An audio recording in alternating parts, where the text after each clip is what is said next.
حسین بانٹ رہے ہیں نجات لے جاؤ، کچھ آنسوؤں کے عوض کائنات لے جاؤ۔ جو آج تک نہ ملا ہو تمہیں خدا کی قسم، جو آج تک نہ ملا ہو تمہیں خدا کی قسم، وہ آ کے تیسری شعباں کی رات لے جاؤ، وہ آ کے تیسری شعباں کی رات لے جاؤ۔ بطول بانٹیں گی صدقہ حسین کا اس رات، بطول بانٹیں گی صدقہ حسین کا اس رات، سمیٹ سکتے ہو جتنا وہ ساتھ لے جاؤ، سمیٹ سکتے ہو جتنا وہ ساتھ لے جاؤ۔ کون حسین؟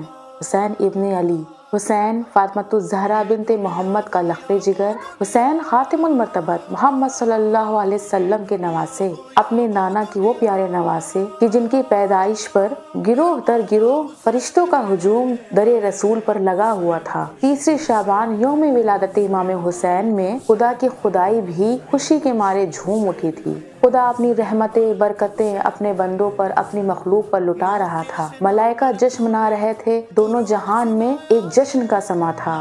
زمین کی مخلوق ہو یا آسمان کی مخلوق ہو، سبھی حسین ابن علی کا واسطہ دے کر اللہ سے اپنی مرادیں پا رہے تھے۔ در رسول پر مبارکبادیاں دینے فرشتے آ رہے تھے۔ فطرس نے دیکھا کہ جبریل ہیں اور ان کے ساتھ ایک ملائکہ کا بڑا گروہ بھی ہے جو پرواز کر رہا ہے اور خوشی سے جھومتا ہوا کہیں جا رہا ہے۔ فطرس نے آواز لگائی، اے جبریل کہاں جا رہے ہیں؟ جبریل نے کہا تم کون؟ فطرس نے کہا میں اللہ کی طرف سے سزا یافتہ ایک فرشتہ ہوں، میرے بالوں پر جھڑ گئے ہیں، میں اب پرواز نہیں کر سکتا، میں اڑ نہیں سکتا۔ آخر تم سب خوشی کے مارے کدھر جا رہے ہو؟ جبریل نے جواب دیا، تمہیں نہیں پتا کہ آج رسول اکبر محمد صلی اللہ علیہ وسلم کے گھر ان کے چھوٹے نواسے حسین ابن علی نے ولادت پائی ہے۔ ہم سبھی رسول اکرم کی خدمت میں مبارکبادی پیش کرنے جا رہے ہیں۔ فطرس نے کہا حسین ابن علی، اے جبریل اگر تم سے ہو سکے تو مجھے بھی اپنے ساتھ لے چلو، ہو سکتا ہے میں در رسول پر جا کر اس نومولود کا واسطہ دے کر دعا کروں تو شاید میرے پر واپس آ جائے اور میری سزا خداوند کریم ختم کر دے۔ جبریل نے کہا کیوں نہیں، بے شک میرے ساتھ چلو۔ فطرس بھی چلا۔ جبریل در رسول پر پہنچے اور پیغمبر اکرم کی خدمت میں درود و سلام بھیجا اور نواسے کی ڈھیر ساری مبارکبادی پیش کی۔ اس کے بعد جبریل نے کہا یا رسول اللہ میرے ساتھ فطرس بھی آیا ہے، فطرس کے پر جھڑ گئے ہیں، اللہ کی طرف سے سزا مقرر کی گئی ہے،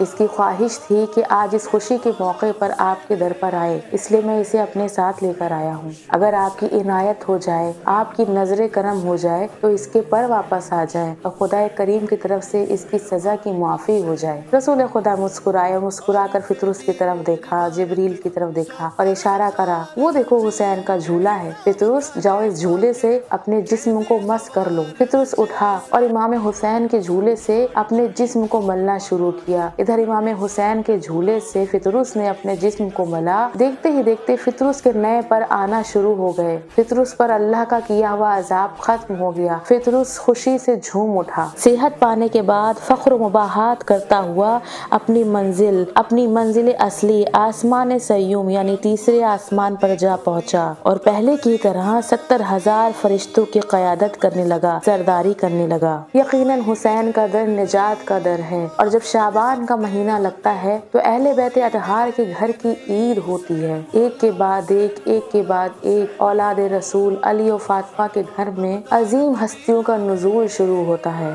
تیسری شعبان، روز ولادت امام حسین علیہ السلام۔ حضرت امام حسین علیہ السلام امیر المومنین حضرت علی علیہ السلام اور سیدۃ النساء العالمین حضرت فاطمۃ الزہرا کے فرزند پیغمبر اسلام حضرت محمد صلی اللہ علیہ وسلم کے اور جناب خدیجۃ الکبریٰ کے نواسے ہیں، شہید اعظم ہیں اور اپنے بڑے بھائی امام حسن کے قوت بازو ہیں۔ امام حسین کو ابو الائمۃ الثانی کہا جاتا ہے کیونکہ آپ کی ہی نسل سے 9 اماموں کی کڑیاں آگے چلیں۔ ابھی آپ کی ولادت ہونے ہی والی تھی کہ اس سے پہلے رسول خدا کی ایک زوجہ ام الفضل بنت حارث نے خواب میں دیکھا کہ رسول کریم کے جسم کا ایک ٹکڑا کٹ کر میری آغوش میں گرا ہے۔ اس خواب سے وہ بہت گھبرائیں اور دوڑتی ہوئی رسول کریم کی خدمت میں حاضر ہوئیں اور عرض کی، حضور آج ایک بہت برا خواب دیکھا۔ حضرت نے خواب سنا اور سن کر مسکراتے ہوئے کہا کہ یہ خواب تو نہایت ہی عمدہ ہے، اے ام الفضل اس سے ڈرو نہیں۔ اس خواب کی تعبیر یہ ہے کہ میری بیٹی فاطمہ کے بطن سے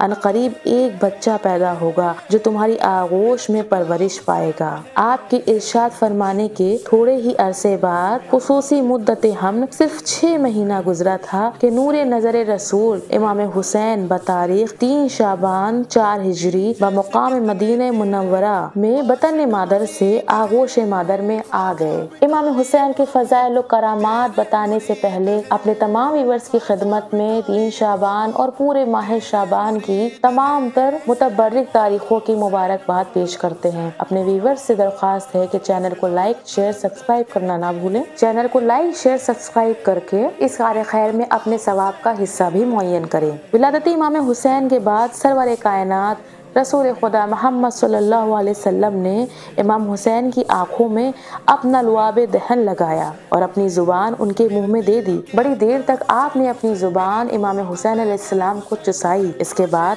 داہنے کان میں اذان دی اور پھر بائیں کان میں اقامت کہی اور دعائے خیر کر کے فرمایا کہ اس کا نام حسین ہے۔ علماء کا بیان ہے کہ یہ نام اسلام سے پہلے کسی نے بھی نہیں رکھا تھا۔ یہ نام خدا وند عالم نے خود رسول اکرم کو تجویز کیا تھا۔ یہ نام بھی دیگر ائمہ معصومین کے ناموں کی طرح لوح محفوظ پر خدا کے عرش پر لکھا ہوا ہے۔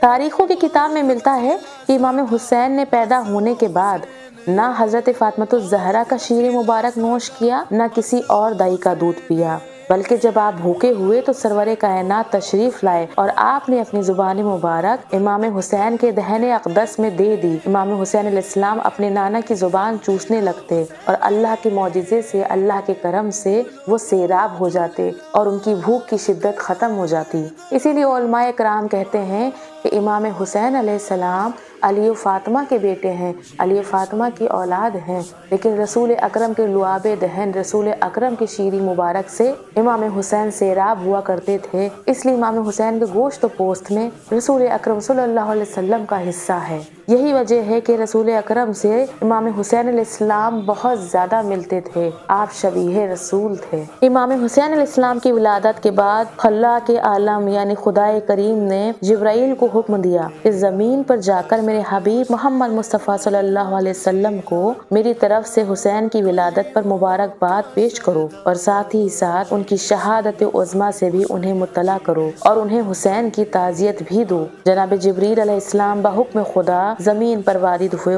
اور انہوں نے حضرت کی خدمت میں پہنچ کر تہنیت ادا کی۔ اس کے بعد عرض کی کہ حبیب رب، آپ کی خدمت میں شہادت حسین کی تعزیت بھی من جانب اللہ ادا کی جاتی ہے۔ یہ سن کر سرور کائنات کے ماتھے پر شکن آئی اور آپ نے پوچھا، جبریل کیا ماجرا ہے؟ تہنیت کے ساتھ ساتھ تعزیت بھی پیش کر رہے ہو؟ جبریل نے عرض کی کہ مولا، ایک وہ دن ہوگا کہ جس دن آپ کے اس چہیتے فرزند حسین کے گلوے مبارک پر خنجر چلتا ہوا دیکھوں گا۔ آپ کا یہ نور نظر بے یار و مددگار میدان کربلا میں یکو تنہا 3 دن کا بھوکا پیاسا شہید ہوگا اور اس کے ساتھ ساتھ اس کے مددگار، اس کے دوست بھی شہید ہوں گے، اور بعد حسین آپ کی عطرت، آپ کی اولاد، آپ کی گھر کی عورتوں پر ظلم کیا جائے گا، بے مقنع و بے چادر در در پھرایا جائے گا۔ یہ سن کر سرور عالم بہت روئے۔ آپ کے رونے کی خبر جو ہی امیر المومنین علیہ السلام کو پہنچی تو حضرت علی علیہ السلام بھی رونے لگے۔ تو حضرت فاطمہ الزہرا نے وجہ پوچھی۔ جب آپ کو وجہ بتائی گئی تو جناب فاطمہ الزہرا تڑپ گئیں۔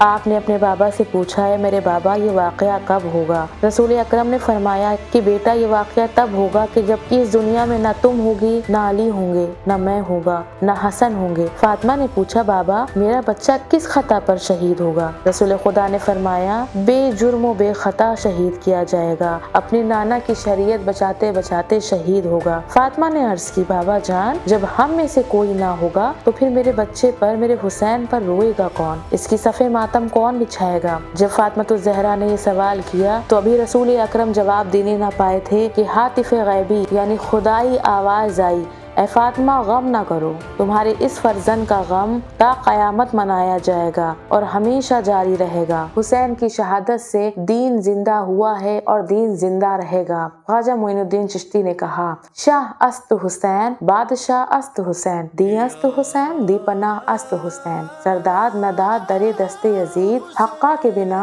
لا الہ است حسین، حقا کے بنا لا الہ است حسین، یعنی حسین ہی شاہ ہے، حسین ہی بادشاہ بادشاہ ہیں، حسین ہی دین ہے اور حسین ہی دین کی پناہ ہے۔ سر دے دیا لیکن یزید کو اپنا ہاتھ، اپنی بیعت نہیں دی۔ حق کی بنیاد اور لا الہ الا اللہ کے زندہ ہونے کا سبب حسین ابن علی ہے۔ جب امام حسین علیہ السلام کی شہادت کا وقت آیا تو ادھر ایک فرشتہ جس نے امام حسین علیہ السلام کے جھولے سے اپنے بدن کو مس کر کے شفا پائی تھی، وہ تڑپ اٹھا اور خدا کریم کی بارگاہ میں التجا کی کہ اے پروردگار عالم، مجھے اجازت دے دیں تاکہ میں زمین پر جا کر حسین ابن علی کی، اپنے آقا کی مدد کر سکوں۔ خدا کریم کا ارشاد ہوا کہ فطروس، اس جنگ میں ملائکہ کی مدد کی کوئی ضرورت نہیں ہے، ہاں تم یہ کر سکتے ہو کہ 70,000 فرشتوں کو اپنے ساتھ لے جاؤ اور جس جگہ حسین ابن علی کی قبر مطہر بنے وہاں پر ماتم و گریہ کرتے رہو، اور تمہارے ساتھ جو ملائکہ گریہ کریں گے ان کا بھی ثواب میں حسین پر گریہ کرنے والوں کے نام اعمال میں لکھ دوں گا، حسین پر گریہ کرنے والوں کے حصے میں ڈال دوں گا۔ چنانچہ فطروس زمین کربلا پر آ پہنچے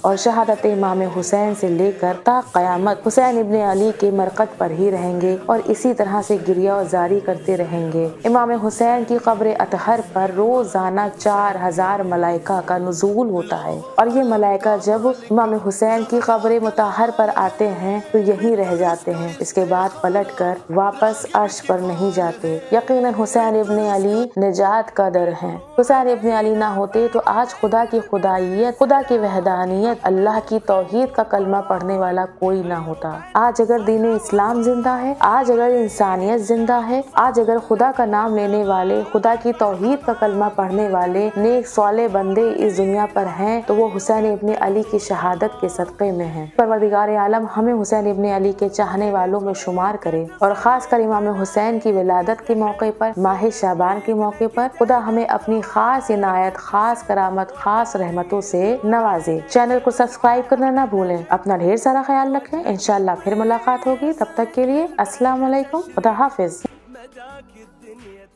وجب الشكر علينا أيها البدر، تصلي الملائك تزدحم سما وعينك توزع على النجم محمد.